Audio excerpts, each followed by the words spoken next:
listening to The Edge, everything bass fishing, coming to you worldwide from Megaware KeelGuard Studios. Welcome to the March 1st episode of BassEdge Radio. Aaron, it's great to be back on the mic. Been 395 episodes. It's a good time, and I got to tell you, congratulations to the Chiefs. Well done, my friend. The team got the W in the big bowl. They did, and it was an exciting game to watch for sure. So being a former Rams fan of what happened when they moved from St. Louis back to L.A. and Stan Kroenke, don't even get me started on that. But yes, happy to see that for the Kansas City Chiefs. And, you know, while we're on that, Kurt, I actually was able to watch you kind of on the old live stream. But before we get into that, as always, all things BassEdge are brought to us by our great friends there at Megaware KeelGuard. First do-it-yourself keel protector, the battery guard, the skeg protector. All those things can be found right there at keelguard.com. But yeah, Kurt, it was very, very interesting, and proud of you, man, coming across that weigh-in stage. And of course, we're talking about the event out there on the West Coast. Yeah, the Toyota Series, Lake Havasu. Man, I had not been there since 2015. I was excited to get back out there for many reasons. One, to just kind of reconnect with some of our West Coast friends. Number two, jumping in that Toyota Series wild card division. I'll be fishing the northern events later on this year. So wanted to grab another tournament in another division to maybe qualify for the championship or give myself an opportunity to qualify through the wild card division too. But yeah, man, caught some fish. Yeah, you're off to a good start. You know, when I was all done and I was actually talking with the folks at Megaware, I was like, man, I'm just happy that I could actually validate this relationship, because it's been a while since I had caught some fish. Man, I don't know. It's been like 18 months since I had a good event, you know, like a real good event. So having a top 10 out there, and it was cool because, you know, I know a lot of the guys from the West Coast just from fishing the U.S. Open, the Juan Bass U.S. Open. You know, I fished it for about 5 straight years and had a good event or two out there as well, and just to kind of reconnect with them. So I feel like there's kind of a vibe out there that us folks in Texas and Midwest, Missouri, it's a different place out there. Oh, yeah, man. But yeah. it is so freaking cool. I love fishing out there. Culturally speaking, for sure. And then also, you know, just the fishing. But you've obviously, the pattern that you were on worked for multiple days, and man, just Mr. Consistent. So can you talk briefly before we kind of move on of how you were able to put that together? Yeah, man. I tell you, my initial thought was, man, I'm going to the desert. It's going to be warm. Fish are going to be moving up. It's, you know, early February. And you know, that was kind of my thought. But man, I launched the boat out there and water temps are 49 to 53. I mean, they were definitively still in that. That's cold. Yeah, it was cold, man. They were definitively still in that late winter pattern. Fortunately, right out of the gate, like in the first morning or two, I got on a little deal where I found some fish shallow. And you know me, I love to fish shallow growing up on the Potomac. So I was able to kind of ride this shallow water pattern that was happening early in the morning. I was catching both smallmouth and largemouth. I ended up catching a lot more smallmouth in the tournament than I did largemouth, but had a couple real key largemouths. Like that first day, I had 19 pounds. So got started quick that first morning. And like you said, man, it was just being able to be consistent. You didn't get a lot of bites throughout the day. It's not like we were out there catching, you know, 10, 15, 20 fish a day.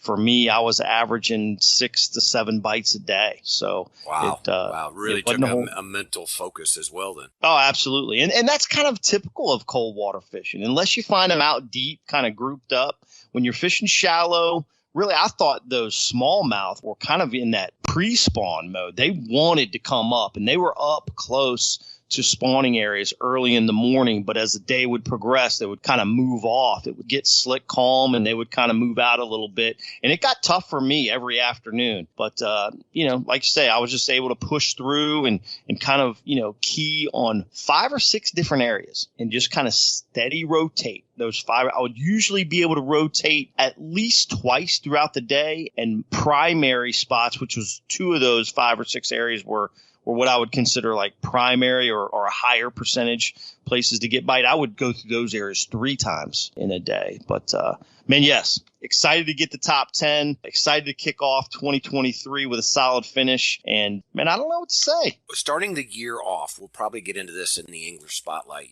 with a couple great guests that we have coming up. But it's so imperative to get off on the right foot. And you've done exactly that. We talk about that all the time. We talk about how that weighs on you mentally, right? The decisions that you make throughout the course of the day, getting that first fish in the boat, all those things that Dr. Jay McNamara, The Psychology of Exceptional Fishing, the book that we've talked about many, many times on here. So hats off to you. Congrats. And then just quickly, I want to say, I don't know if I saw this or you texted me, but did I remember this right? You bumped into Mark Lassane, our good buddy there. And of course, I think there's a new spring issue that's coming out. There is. March 15th drops. So make sure everybody takes a peek of that. They've got a great issue coming on there. Talk a little bit about, highlighting the pre-spawn and spring fishing patterns. They talk about why red is so important this time of year. And then, of course, they have their slate of awesome anglers, James Watson, Cliff Crochet, Terry Scroggins, and many others part of the program. Mark Menendez, even Fred Rambanis, our last featured angler here on BassEdge Radio, has a little swim bait article in there as well. So make sure you check that out. BassAnglerMag.com. Mark Lassane does a great job. I saw him the first morning of the tournament, and he's like, Kurt, is that you? And I was like, hey, what's up, Mark? Yeah, man, what's going on? He's like, that's great. Did you get lost? Did you take a wrong turn? yeah, route of Albuquerque. So, no, that's great. Well, speaking of great anglers, you've got another fantastic show lined up. Before we get to the Angler Spotlight, we've got a new showcase. Yeah, let's hit that up. Y'all stay tuned. We're going to take a quick break, but then we're going to come back with our showcase segment right here on BassEdge Radio.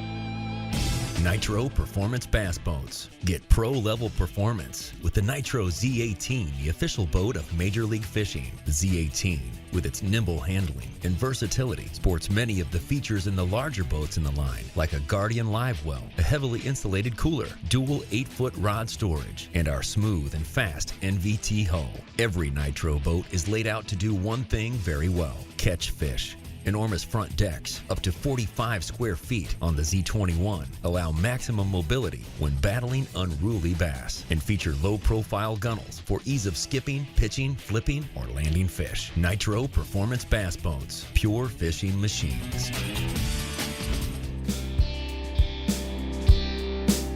Aaron, ready to dive into this awesome showcase segment. We're going to have an up-to-date take on how to be effective from the back of the boat. Man, so many listeners, fish on the co-angler side. So many listeners fish on the pro side. We've got a rare chance to hear from both ends of the boat right here. We got Bass Opens and Toyota Pro angler Kyle Gellish joins us as he comes off a top 3 finish as a co-angler at the Lake Guntersville Toyota Series event. Kyle, great to have you back on Bass Edge, my man. Yeah, it's been a while, so I'm glad to be hanging out with you guys here on Bass Edge again. We're glad to have you, Kyle. And as you mentioned, you have been on here before, a long-term friend of the project and also a long-term friend of our partner, Megaware KeelGuard. Kyle, Kurt kind of alluded to it, I guess, if you will. You're having kind of this identity crisis of figuring out your personality of which end of the boat you want to be at. But in all seriousness, I am actually really looking forward to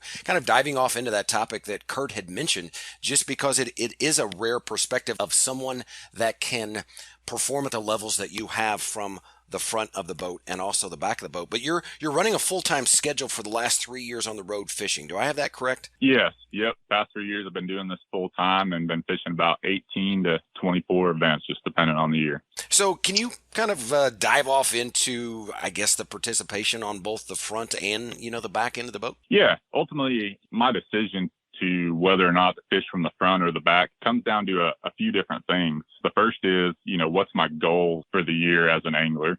Secondly, how much money do I have to invest in my season? And then how can I learn as much as I possibly can throughout a year, traveling full time and fishing. And so going back to the first one, my goals for every year are essentially to focus on one tour. Past few years, it's been the Pro Circuit. This year, it's going to be all 9 Bassmaster Opens. So essentially, that's my focus of the season, is that one tour. And I'll go ahead and slap that up there on a schedule in my travel days, my practice days, all that type of stuff. And then I will start building a schedule around that. And then, essentially one of my other goals is to always make the Toyota Series championship as a boater. So I'll look at that first tour, and then I'll go ahead and schedule in, a full Toyota Series as a boater to give me that opportunity to make the championship. And then after that, it just comes down to, how much money do I have left over, and how can I use that money to learn as much as I possibly can about different bodies of water, different fishing styles, just everything that comes with travel and fishing. How can I learn as much as I possibly can with the resources that I have? And so that's kind of how I go about deciding whether or not I fish an event as a boater or co-angler is, based around those three things.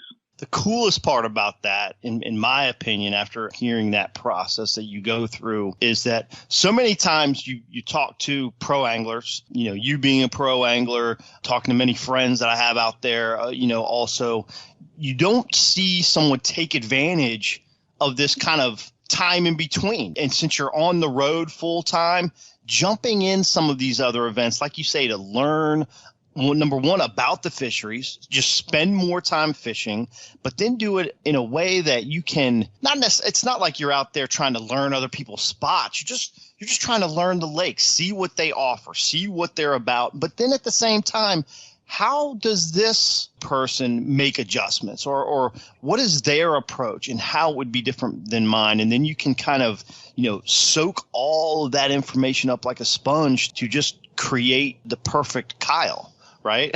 I mean, it's getting all of that information and all those touch points to create your best presentation as a professional angler. And I think so many times pros don't look at that potential or don't have the ability. And one, I guess, is because you're just out on the road the whole time because you're so dedicated to it. Yeah, being from the West Coast, it's a long ways to get back to home. So I figure instead of spending all my time flying or all my time traveling back and forth, I have this opportunity to be out here to, fish these lakes that I've only ever read about or watched on TV, Right. So I'm going to take the opportunity while I can. And like you said, it's not to be a vulture and not to, poach people's spots. And in fact, very rarely have I gone back to areas that, I have fished with guys that I've drawn in tournaments. But right. Like you said, it's to learn as much as I possibly can, as fast as I can, to become a better angler. Because essentially, at the end of the day, I want to do this full time for the rest of my life. I love it. I love fishing tournaments. And, this is the fastest way for me to get past the learning curve that it takes to, fish out here and fish all these different bodies of water. We've seen some guys do this. Scott Martin fished co-angler for a couple of years in the FLW Tour. Justin Lucas, you could go through Stetson Blaylock. Some of the top anglers in the sport right now kind of had this, I don't want to say similar approach, because you're able to do it from the front and the back, but they just started in the back of the boat. So it's not like, I say Kyle's reinventing the wheel from a learning perspective, but definitively I feel like one of the few guys taking advantage of being in both the front and the back. Let's talk about how, since you recently had that, second place finish on Lake Guntersville from, the co-angler side, you haven't started the Bass Open season yet. That's going to get going here very shortly, but let's dive into that. How do you stay effective as a co-angler in the back of the boat and be as successful as you are? You won a Toyota Series event too. I want to mention to all the listeners in 2021 as a co-angler at Lake Champlain. So it's in your first kind of, success in this realm. So, yeah, I've been fortunate the past couple of years to, do pretty well, as a co-angler. And essentially to be effective, I feel like as a co-angler, it comes down to, your focus. Essentially, as a co-angler, versus being a boater, the only thing you have to focus on in a day is catching a bass. And so that's what's nice about it to me is I don't have to make decisions on where to go. I don't have to worry about how much time it takes to get back. I don't have to worry about all these things that a boater normally worries about during a tournament. All I'm focused on is catching a bass and fishing what is in front of you. And so to be effective as a co-angler, a lot of times I have learned that fishing a different style than your boater is the most effective way to go. Like this Lake Guntersville event, for example, my day one guy was fishing docks, and I love to fish docks. So I was instantly drawn to, flipping a jig, a wacky worm, and, your typical dock offerings. And I quickly learned in like the first hour that the conditions weren't ideal for fishing docks because we had a cold and overcast and all that type of stuff in this event. But I was like, well, let's try something different. And so I started fishing out the outside of the boat, fishing the outside grass line with moving baits, and, ended up picking up a few fish. So I think to stay effective as a co-angler, you got to keep an open mind and just focus on trying to catch a bass. And I think the rest will come after that.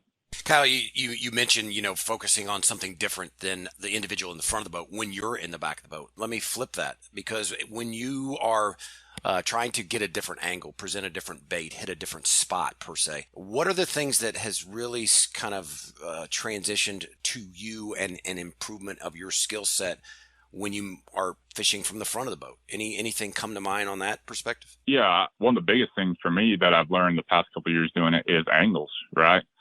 When you fish as a co-angler, you have the opportunity to fish, say, a bank or a laydown or a dock from an angle that the boater would have to completely do a 180 or 360 and turn around and fish in reverse, right? And so I've learned that by fishing behind guys at that different angle, that you can still trigger bites. And I've taken that with me to the front of the boat as well.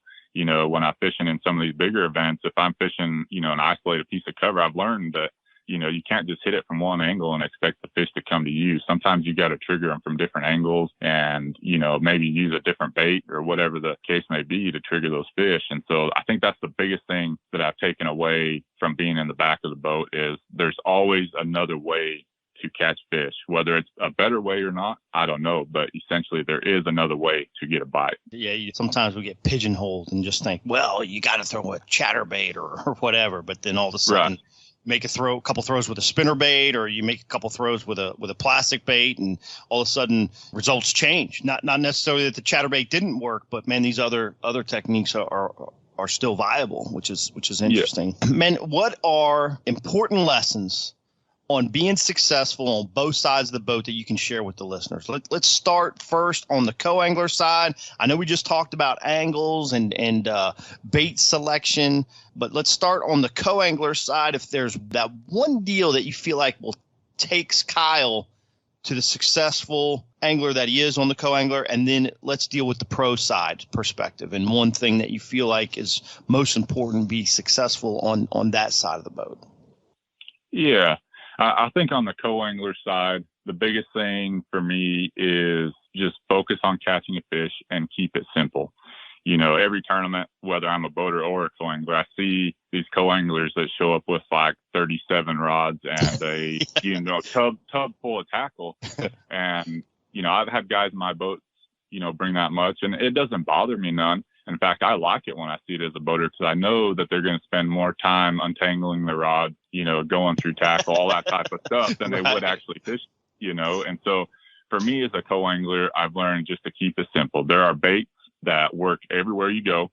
I'm fortunate. I do practice for these events, so I get to see a little bit of what's going on a lake. So I have a little bit of idea what's going on. But, essentially you can pack a Plano 3700 box full of a few baits, and you may not have the perfect bait for that scenario, but chances are you got something in there that you can get 5 bites on. And that's what you're going for as a co-angler, is to get you 5 keeper bites, because at the end of the day, if you do that day in and day out, you're probably going to do well. So I would say that's the biggest lesson I could advise to other co-anglers is don't overthink it. Keep it simple. Bring your confidence baits. Bring those baits that are going to work best in, most situations, and, just focus on those. Yeah, good stuff there. And, when I look back, Kyle, just kind of add this, and I think all of us can relate to this. You are such a spokesman for being able to transition from the back to the front, and yet you're doing it at a high level from both ends, which is, again, just to reiterate what Kurt opened up with, that's not easy to do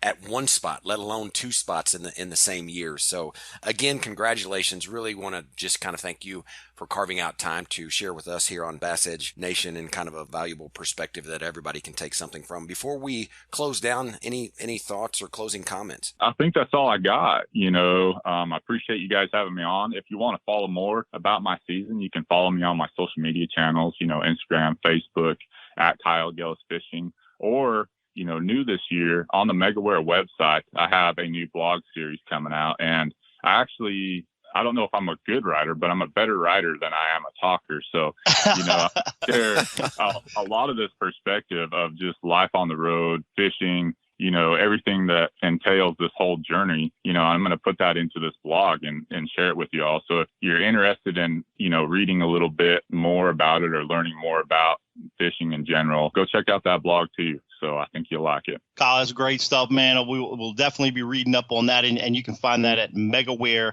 KeelGuard.com. Is that correct? Yeah. Outstanding. Well, hey, man, best of luck on your next event. I think you're going to Eufaula for your first Bass Open of the year. So, man, catch them up down there. We'll be watching you. Kyle will be hitting it on the front of the boat. He's in the Elite Series qualifying bracket, fishing all 9 Bass Opens this year. So a lot to watch from Kyle's social media channels. You guys stay tuned. We're going to be right back with our feature angler spotlight.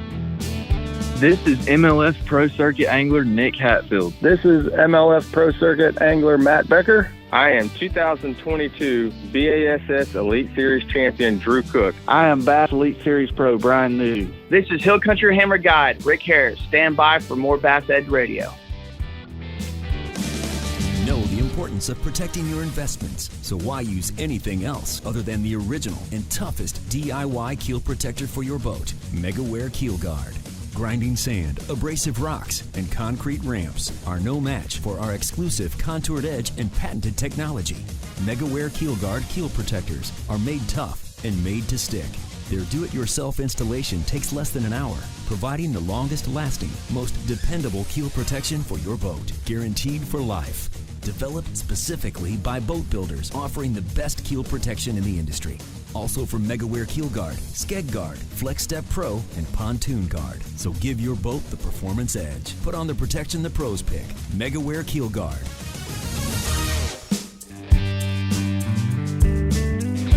We have a BassEdge rookie as the featured angler on this episode, but he is certainly no rookie on the water, fishing the MLF Pro Circuit since, man, back in the FLW Tour days, 2016 he started there, and now a newly crowned champion of the first ever MLF Invitationals. Welcome to the show, MLF Pro Angler Josh Weather. Josh, excited to have you on BassEdge. Yeah, thank you. I appreciate it. I appreciate the opportunity. Well, Josh, again, just to echo what Kurt said, we're glad to have you, and certainly it means you are doing something right. I'm assuming your bank account appreciates that as well, but, congratulations on your win there at the Big O last month. It seems Okeechobee has been really kind to you the last several times in the past with multiple top 10s. I guess any thoughts about kind of your dominance there and specifically this event? Well, Okeechobee just fits my style of fishing. I grew up fishing Lake Seminole. I'm about an hour and a half, 2 hours from Lake Seminole. So I grew up fishing there pretty much my entire life. And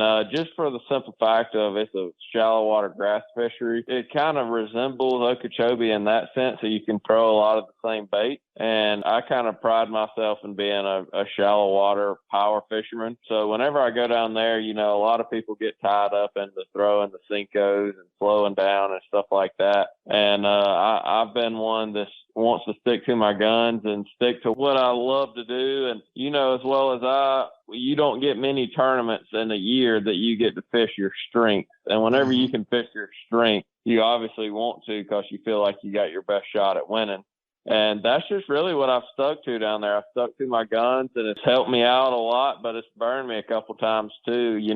I've had a lot of top 10s down there. I think this makes either number 4 or number 5 since 2016. But I've also had my last 2 tournaments down there before this one. I didn't even cut a check. So it's either kind of feast or famine for me. It's been feast a lot of times. So the last 2 times was famine. So I was like, man, I gotta right this ship. Okeechobee's got to be getting back right to me. And man, was she? It was just a great week. It was a perfect storm, and I couldn't be more blessed. That's awesome to hear. Florida's one of those crazy places where it is that roller coaster ride, and you can be so close yet so far a lot of times down there. But when you hit on it, and like you mentioned, you're doing something that you love to do, something you grew up doing, and it kind of, reaches back to your childhood days when you were learning how to bass fish, it really helps a whole lot, gives you that confidence to, like you say, stick to your guns, man. You come so close to winning so many times, Josh, man. 11 top 10s, before you got this victory. Do you feel that there was a process, a growth or just a strategic that led you to be able to end up on top finally? Break that down for us. What do you feel like kind of put you over the top? Well, I definitely think whenever it's your time to win, I was beginning not to believe that it was ever going to be my time to win because I had come so close so many times. And when they say whenever it's your time to win, you can't stop it from happening. Right. And that was just the case this past week. I've come close so many times, and I thought it was my time to win so many times. At Okeechobee in 2017, I believe, in a Toyota Series, I weighed in almost 33 pounds the second day and rocketed to the lead. And just to have a cold front hit the final day and ended up finishing second. So, I really think it's been two things. It's been, me growing as an angler and learning. I always say if I knew what I knew now, what I knew when I started, I probably would have already won one. Right. But it's been a few things, it's crazy how I look back now at when I was young and they put a camera in my boat and I'd get all nervous and, fish a little faster than I would normally have. And, definitely that affects you. So, this week, whenever they put a camera in my boat in recent years, I don't get worked up as much as I used to. It's just another person in the boat. And, me, I love having camera guys in the boat. We get to crack up and talk about each other and just where each other have come from. I just enjoy people. I'm a people person. I love talking to people. So I've really got the fact that a camera guy out of my head and it's just another guy that's sitting there cheering me on. That was really the biggest thing, I feel like. The cameras, for some reason, intimidate a lot of anglers and change the way they fish. So as far as my fishing skills go, definitely. I mean, obviously, you fish 7 years on the pro tour, you're going to learn a lot of stuff throughout those years. So definitely just learning. But I promise you, whenever I started, I could sling a chatterbait just as good as I was slinging it the other day at Okeechobee. So it was one of those things that was just meant to be, and you couldn't make it not happen. Oftentimes in Florida, you get around a lot of other anglers when you get in an area that have an excellent concentration of fish, or like they say, you hear so often down in Florida, the fish are coming in these late winter, early springtime tournaments there. Were you in an area that had a lot of other competitors in it that you had to, kind of fend off a little bit, or did you have something going on your own out there? Pretty much always at Okeechobee, you're going to be around some other anglers if you're around any fish. So I was around a few anglers, but this week it was more dealing with the locals. There was a lot of local pressure out there and a lot of shiner people and a lot of just guys out fun fishing.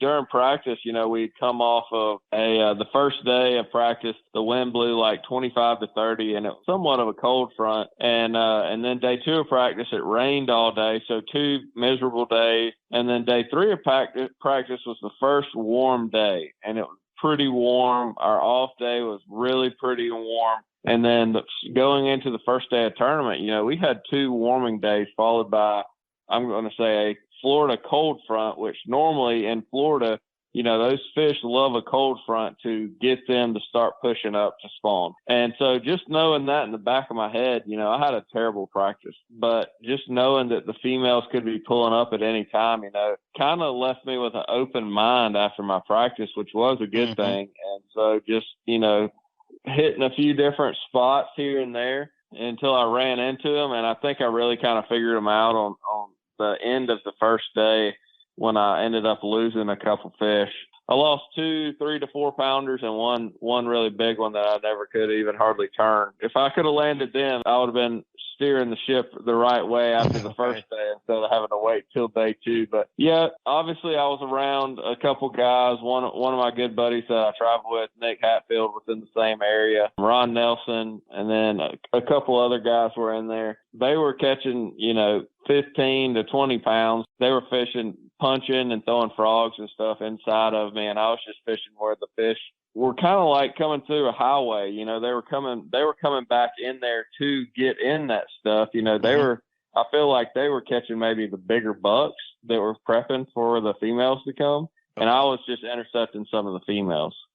Interesting. It was like a big, you know, they were fishing the actual pads and stuff like that, and I was fishing around them and on the edges and down the, you know, drains and stuff like that, down the little trails. And I really feel like that was where the females were set up, you know, and we saw this past week Brandon Cobb down there, and he was actually in the same exact area where I caught him, which is kind of funny, but he was catching them in the pads and, you know, around where they were spawning. So, you know, the fish were coming to that area for sure. And it was just one of those things where you had to figure out if they were around the pads yet and spawning, or if they were still coming. Yeah, Josh, you know, you spoke about having a camera person in your boat. And first off, I will say I could definitely see how that could, you know, get in your mind and kind of between the ears a little bit on that process. But the fact that you have somebody wanting to film you is generally a good sign and shows that you've probably been on fish throughout the course of the tournament or mini tournaments. And that's kind of been your history, has been that consistency. And that's very, very important when it comes to the sport of bass fishing. What do you kind of hang your hat on of being able to claim that consistency that's made you kind of get to that championship in the past 4 years in a row? Yeah, you know, I really attend a lot of that consistency to Cody Meyer. I traveled with Cody for a long time, and just learning from him. You know, I'm a power fisherman. He can power fish, but he's a stapled spotted bass finesse fisherman.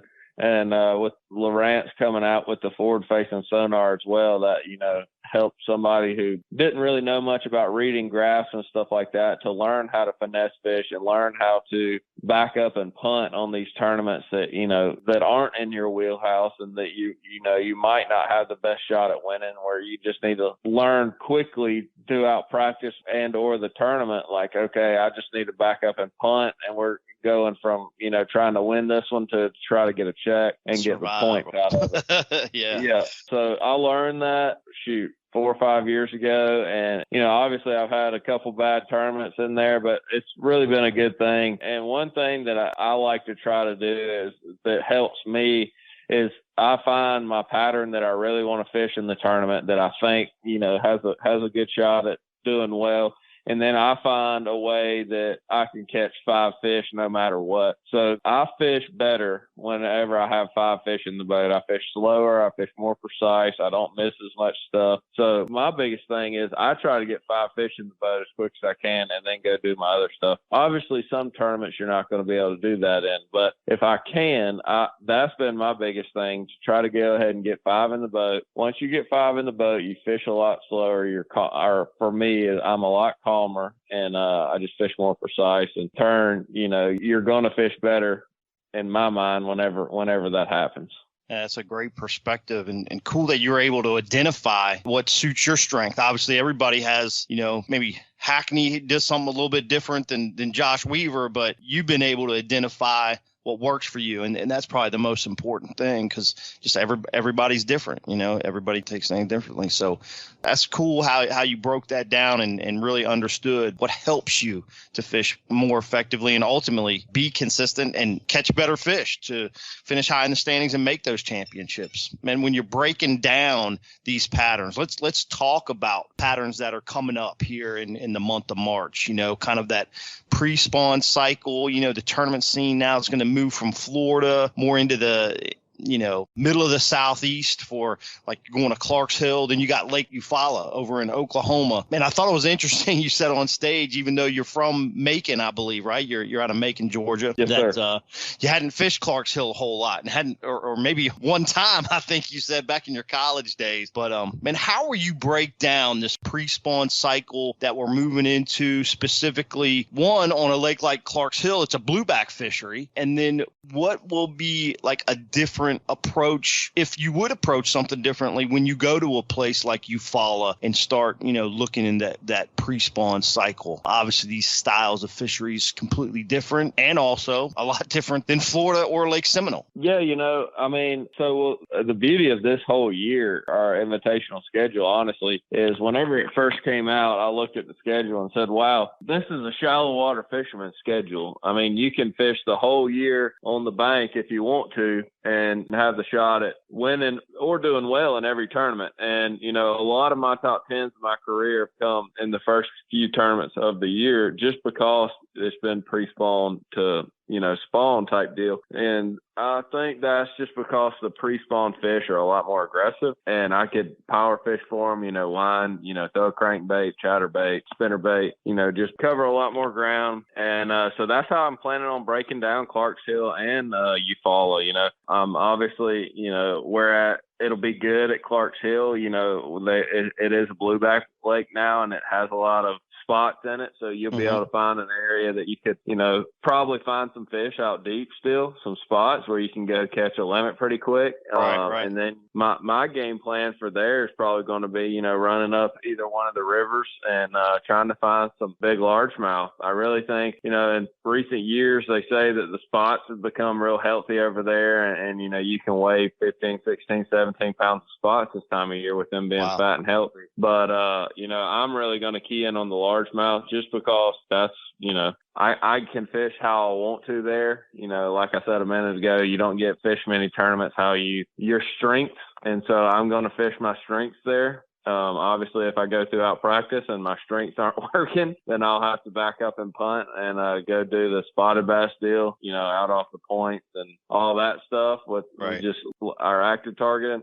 But, yeah, as far as that goes, the pre-spawn largemouth on Clarks Hill, I think we're going to be timing it just right. We're coming off of a little bit colder weather, and for the next few weeks leading up to the tournament, it's going to be kind of a warming trend, 60s or 70s. So it's going to get that water warming up. We've got a lot of rain too, so the rivers are going to be muddier, which in turn heats them up quicker. And I want them to be muddy because being from South Georgia, I fish mud all the time. And I know all these boys that are coming down from all these other places, they're going to be like, ooh, mud, I ain't going in that. So, so I'm excited to get over there and see how that place fishes. As far as Eufaula goes, man, I've been studying. I was actually watching a couple YouTube videos last night. I still really haven't figured that one out as much. I'll do more studying after Clarks Hill. Sure.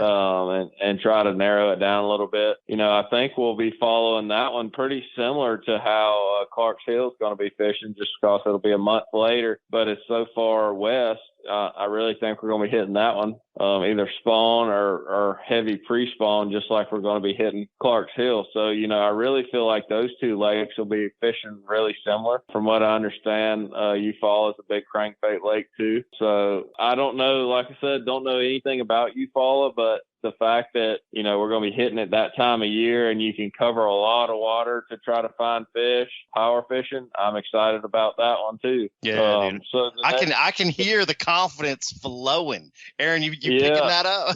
Oh yeah. Yeah. I mean, it's very exciting, Josh, to hear kind of where this is going and, the schedule, I guess, of how it sets up. And I'm looking forward to kind of actually on the back half here to being able to talk about some of the baits that you're going to use to kind of break this down and put the fish in the boat that you're speaking of. Let's take a quick break, guys. We're going to get on the back half of this interview. Y'all stay tuned. We got MLF Invitational champion Josh Weaver breaking it down for us right here on this episode. We're going to power pole down and return right after this short break. Patented in 2000, perfected over years of testing and real-world punishment, the Power Pole is the ultimate shallow water boat positioning tool. Swift. Power Pole deploys in seconds from anywhere in your boat. Virtually silent, Power Pole won't spook wary fish. Secure in strong currents or gusting winds in up to 8 feet of water. Engineered to take it with a lifetime unconditional replacement guarantee on the spike. Power Pole. Swift. Silent. Secure. Visit powerpole.com to find a dealer near you. BassEdge, presented in part by Bass Pro Shops, returning with MLF Pro Angler Josh Weaver in this episode's Featured Angler Spotlight, brought to you in part by Bass Pro Shops, reminding you that we all live downstream. Josh, as mentioned, let's really kind of dive into a little bit of kind of those search baits that you tend to lean on in this pre-spawn time that you're really getting ready to kind of take off the launching pad. Why are they important in your approach and confidence, and how do they help you locate fish, effectively? Well, really, I'm a caster and winder by trade. I don't like fishing slow. So pretty much anything you can name that you can cast and wind, that's what they are. Obviously the pre-spawn baits are your normal lipless crankbaits, your chatterbaits, spinnerbaits, swim jig, around grass and stuff like that. It's funny, I fish with my dad and my brother in a lot of tournaments, and they always are like, might as well not even be fishing anything behind you because you're fishing so fast. My dad and brother know because they fish with me a lot, but whenever anybody else gets in the boat, they're like, holy cow, like, what do I need to throw to keep up with you? Because I like to fish fast. I'm steady moving, got the trolling motor on 5 or 6 and just constantly moving. And I just feel like, for me, I feel like the more casts I can make in a day, the better shot I have of catching 5 big ones. And pre-spawn techniques, where those fish are so aggressive and, throwing the chatterbaits and spinnerbaits and swim jigs and lipless baits, you can fish those like that. So that's been my key in catching pre-spawn fish. And obviously Florida is a staple state for the chatterbait, your speed worms, your swim jigs, stuff like that. So, I test my success down there to basically anytime you go down there, you can power fish and use those baits. And whereas we're going to Clark's Hill, if we went there later in the year, probably wouldn't be able to use those as much. But since we are going pre-spawn when those big largemouth are going to be so aggressive, hopefully it's lining up to be another perfect storm because right. I'm excited to be able to have nothing but moving baits on the deck and go out there and make as many casts as I can and cover as much water as I can in an 8-hour tournament period and see if I can't land on 5 big ones. So kind of a quick follow-up on that, you're ultra focused on that power fishing, the moving baits, covering water quickly. And then, in the first half of the interview, we talked about your consistency has been your ability over the last 4 or 5 years to adjust and know when you've got to turn that switch off and turn on a different approach to fishing to survive maybe a tournament where those strengths aren't working. How does that decision evolve in a practice period or maybe in a tournament day when you have to adjust, and you realize something's not working? It's kind of that age-old question of how long do you give something, right? How long do you push it?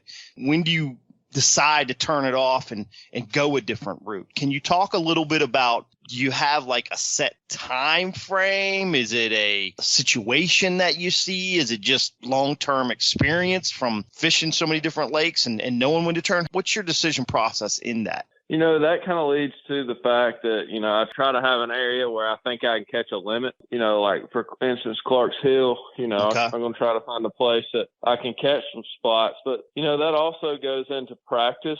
You try to figure out your ABC in practice. Obviously I'm going to go over there and try to figure out the largemouth deal. But B and C over there, I'm going to go ahead and have some spotted bass stuff, offshore stuff if I have to. Right. And us, the Invitational is going back to 3 days of practice this year. That's more a time. huge player. Yeah, more time. Yeah, absolutely. The last few years with us only having 2 days of practice, I feel like that's hurt a lot of anglers from finding that B, C, backup plan to back up their A plan with. And it's hard to say when to do it in a tournament, but really just reading the fish. If you go out and the conditions are right, I really feel like that's why I've done really well in a lot of tournaments and a lot of tournaments around the house, because I'm one that's stubborn. I'm going to do it. And a lot of times pre-spawn fish, we always say it back home, anything you catch, whenever it's cold out, but it's warming up throughout the day, anything you catch 4, 10, or 11 o'clock is a bonus. So you just got to keep that in the back of your mind. All you need is 5. We're not fishing for all you can weigh. All you need is 5 fish. All you need is 15 minutes. But, and it's kind of a double-edged sword. It's burned me a lot of times doing that, but it's helped me out more times than it has not. And so you just got to kind of know, all right, I'm going to keep swinging this, or, okay, my bite's not going to turn on till 10 or 11 o'clock probably, so I'm going to go fish for spotted bass until then and see if I can't catch me 12 pounds. That way I know if I don't catch any largemouth, I'm all right.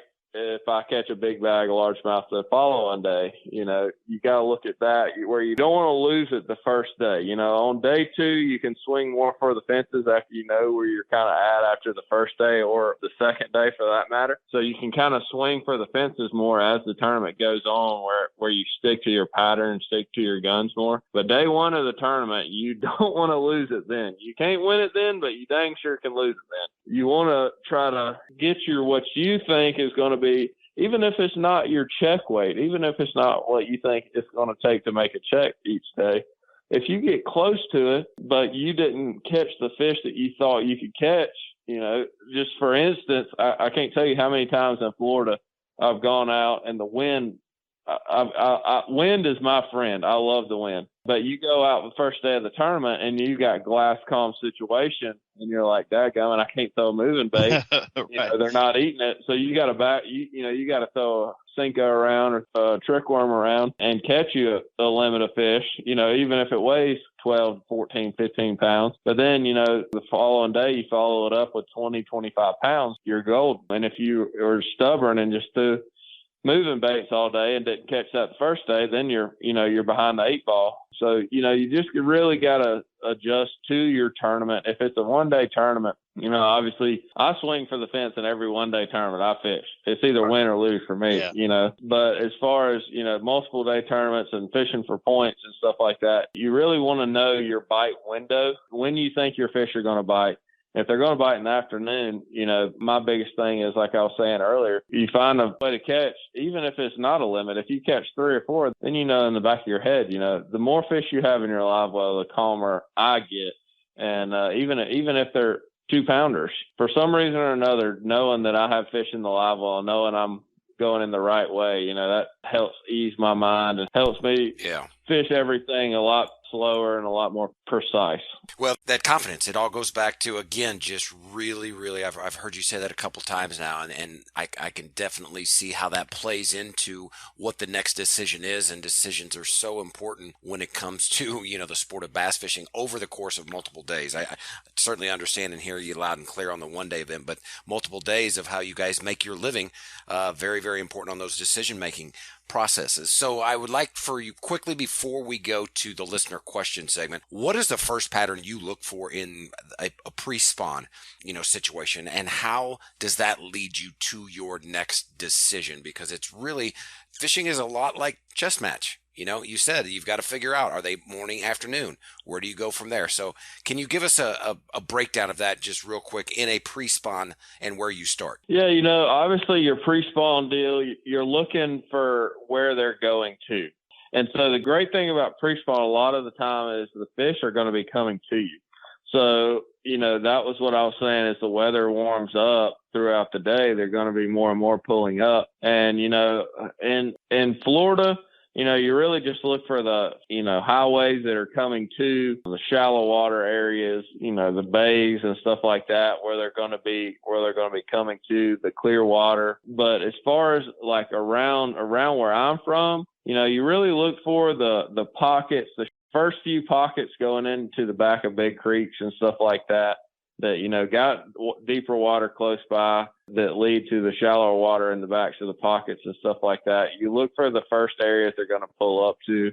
And obviously the further into the spawn / pre-spawn you get, the further you can push back into those creeks and stuff. And, you just really want to try to follow the fish and follow the bite. When the fish will tell you when they want to bite, if you got the same conditions day after day, you really can nail down when the fish are going to bite. The problem is that we run into as professional anglers, as well as I do, that you don't have the same weather conditions every day. One day it might be blowing 25 and the next day it might be raining, the next day it might be slick calm.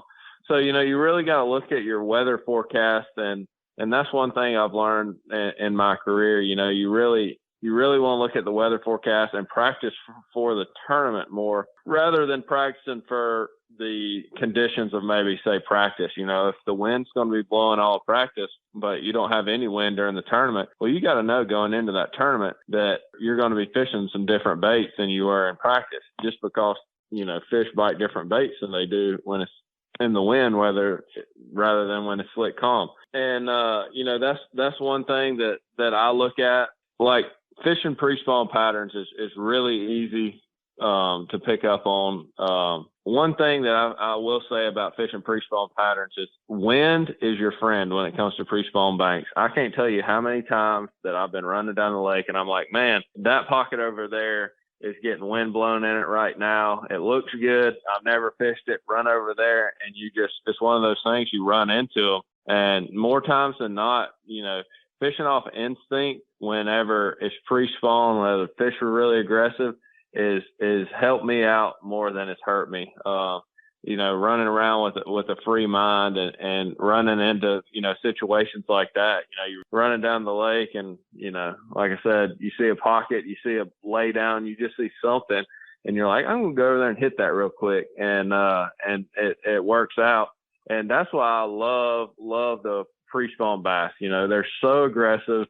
They act like smallmouth do all the time, which y'all know how much fun smallmouth are, but aggressive largemouth are hard to beat, but they get after the pre-spawn, whenever they get finicky, they get a lot more frustrating. But as far as the pre-spawn goes, they're really aggressive, they're really hungry, they're trying to feed up, so you're looking for places where whatever your forage is on the lake, whether it be brim, whether it be shad, whether it be crawfish, most lakes are going to have all of those. So, if you're around the forage, if you're around the forage and then you mix your forage and where you think the bass are going in these short pockets and stuff first, and then as the spawn moves on further back, then you're going to run into them sooner or later, whether it be your first couple pockets you run into, or you got to figure out which ones they want to go to the most. And, historically, largemouth like to spawn in similar areas every year. So that's why you see a lot of these fishermen, a lot of these local anglers, they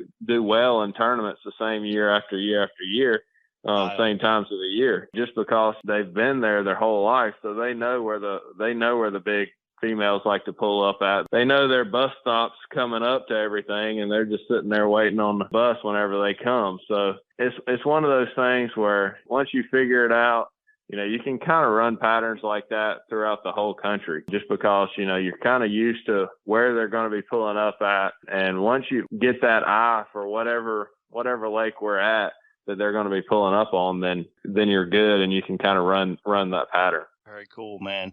Great way to break that down. I like the way that you just kind of put that strategy together and stick with it, but yet at the same time, like you said, being able to be free and fall into some of those fish that are moving up this time of year that are so aggressive. We're gonna go into our Nitro Performance Bass Boats listener question. Josh, this episode we had a question sent in from Doug Lesman out of Michigan. Doug asked this: I'd love to know what systems the pros have for waypoint management, such as naming points, symbols they use, and how they identify high priority waypoints.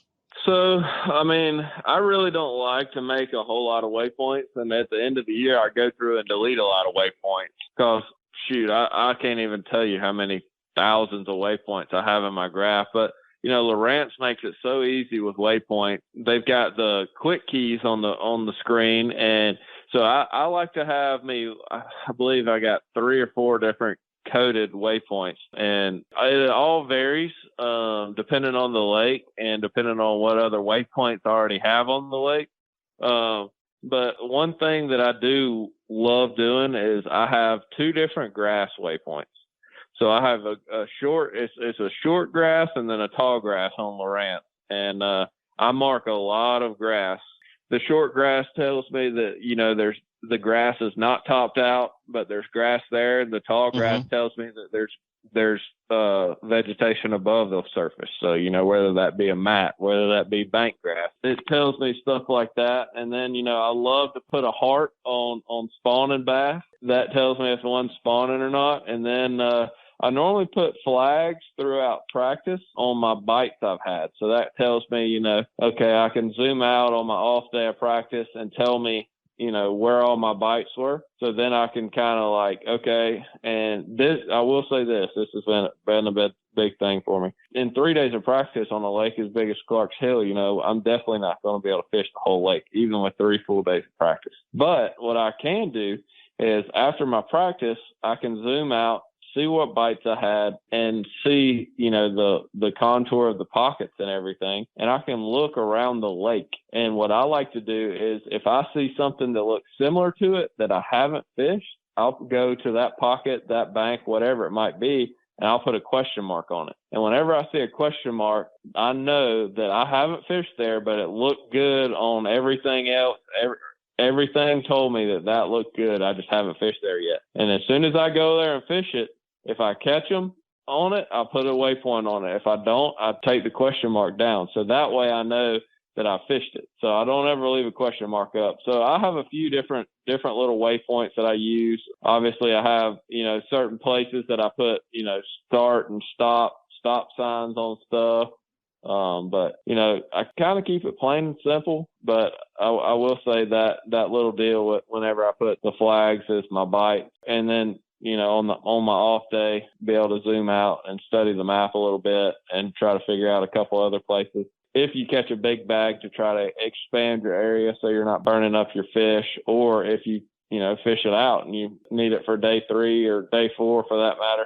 That's been a big key for me in waypoint management. That's great stuff, and I really appreciate the the flags with the bites and then the question mark. Very, very perceptive of being able to come back or on the fly being able to call an audible, whether it's tournament day, to be able to go check something out and follow that up. So certainly, Josh, appreciate you answering Doug's question. Doug, as always, we need one more thing from you, and that's to please log on to BassEdge.com, fill out the Claim Your Prize tab, and we will get the BassEdge gift sent directly to your doorstep. And as always, a reminder to the listeners, send in those questions to the show through the website, BassEdge.com. Simply click the Ask the Pros tabs or find one of those posts on Facebook or Instagram where we ask you to send in those questions in the comments section. If you hear your question on the show, you're going to win that prize pack right here from Bass Edge Radio. Well, Josh, as always, great to have you on the show. I know we're going to fly right under the deadline of getting you to your quail hunt today, so hopefully you have fun there. But as we shut down, any closing thoughts or remarks for Bass Edge Nation? No, I just appreciate the opportunity to come on. I appreciate all the support. Y'all guys go out and support the companies that support us anglers. I've got some amazing sponsors that have stuck with me a long time. Favorite Rods and Reels, Guggen Baits, Phoenix Boats, Power Pole, Mercury, Central Georgia Marina. The list goes on and on. We can't do it without these guys supporting us. We don't win $115,000 every tournament. Without the support of the people who support the industry, we couldn't be out here. So y'all go support the people who support us. And hopefully I'll be getting back on here soon, and we'll be recapping another win. Yeah, man, that'd be awesome, Josh. Best of luck the rest of the way. Hope you continue doing Georgia proud there. Clarks Hill coming up next stop on the MLF Invitationals. Everyone hang in with us. Aaron and I is going to come right back with some closing highlights of today's episode. You know the importance of protecting your investments, so why use anything else other than the original and toughest DIY keel protector for your boat, Megaware KeelGuard. Grinding sand, abrasive rocks, and concrete ramps are no match for our exclusive contoured edge and patented technology. Megaware KeelGuard keel protectors are made tough and made to stick. Their do-it-yourself installation takes less than an hour, providing the longest-lasting, most dependable keel protection for your boat, guaranteed for life. Developed specifically by boat builders offering the best keel protection in the industry. Also from Megaware KeelGuard, Skeg Guard, Flex Step Pro, and Pontoon Guard. So give your boat the performance edge. Put on the protection the pros pick. Megaware KeelGuard. The PowerPole Charge Marine Power Management Station is the most advanced system of its kind available on the market. It does the work of 3 devices, a traditional battery charger, a charge on the run, and an emergency start system, all in one compact unit. The Charge lets you run your boat's accessories the way you want to run them by allowing you to monitor and control your power usage through the PowerPole app. It automatically devotes power to the batteries that need it the most for maximum efficiency. The new Charge from PowerPole. Power where you need it, power how you need it, power when you need it.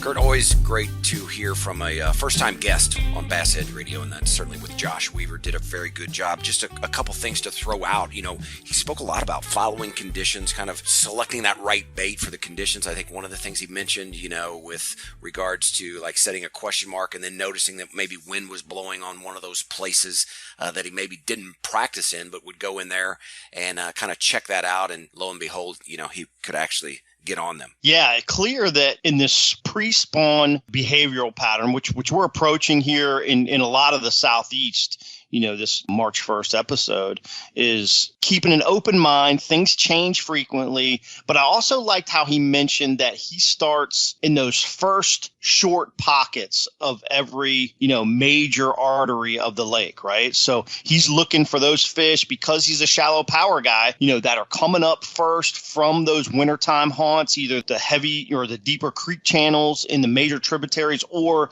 the main river channels and ledges and places where they're wintering. So he's looking for those places where they jump up first and then kind of following them back as the pre-spawn season progresses. But keyed up on the exact same thing you did, Aaron, with his ability to be free, I think, with his fishing, identify similar areas where he got bites in practice, but not necessarily meaning you have to just stick to those areas. Understand conditions, understand what makes some fish more vulnerable. If the wind might change direction, it might be the other side of the lake than where you practice if the wind turned, or changed focus. We actually heard that Chris Lane just won the Bass Pro Tour out on Lake Kissimmee. And he talked about the same thing, wind changing every day, and he just followed those conditions. And that's kind of the key in that pre-spawn time frame. Find those fish that are moving up that you can capitalize on when the conditions are right. It really is, because the conditions are so dynamic. Those fish are on the move, right? And like you said, we're looking for high percentages. Does not mean that there's not fish there. It's how many fish can we get to react to what it is that we're offering when we're offering it? And all of that has to do with conditions and decisions. And certainly that was kind of the gist of the interview there with Josh. But Kurt, what another good episode. Can't wait for episode 396. That is going to be one as well as we close down March that we don't want to miss. And any closing thoughts before we kind of shut down? Another thing real quickly in the interview process with Josh, dude, oozing with confidence, man. And that's what the wind does. That's what happens when you get on these rolls and you win an event. And he's been doing well for the last several years, several top tens. And when you have that confidence, that feeling that no matter what it is, I'm going to go figure it out. And dude, that is so powerful. Talked about Jay McNamara's book a little bit ago, Psychology of Exceptional Fish, just the psychology of fishing in general and how important that mental aspect is. So hats off to Josh. It's going to be fun to see if he can roll that train into the Clarks Hill event and then the Eufaula event. So it'll be fun to watch. No doubt. Lots going on. And certainly, by all means, if you don't have that book yet, I can't believe that any BassEdge listener does not, as much as we've talked about it. Certainly that can be found, both the revised and the original edition, right there on BassEdge.com. For all things BassEdge, be sure to stay tuned on social media, man. Been rocking it. Whoever's in charge of that, obviously it is not me. I know nothing about social media. So, no, great job there. And Kurt, can't wait to hang with you again on March 15th. For Kurt Dove and the rest of the BassEdge, I am Aaron Martin. So long, everybody. The Edge is presented by Megaware KeelGuard. For more information on BassEdge or to shop at the BassEdge online store, visit BassEdge.com and be sure to join Kurt Dove and Aaron Martin right here on another episode of The Edge, brought to you in part by Nitro Boats, Midway USA, Mercury Marine, PowerPole,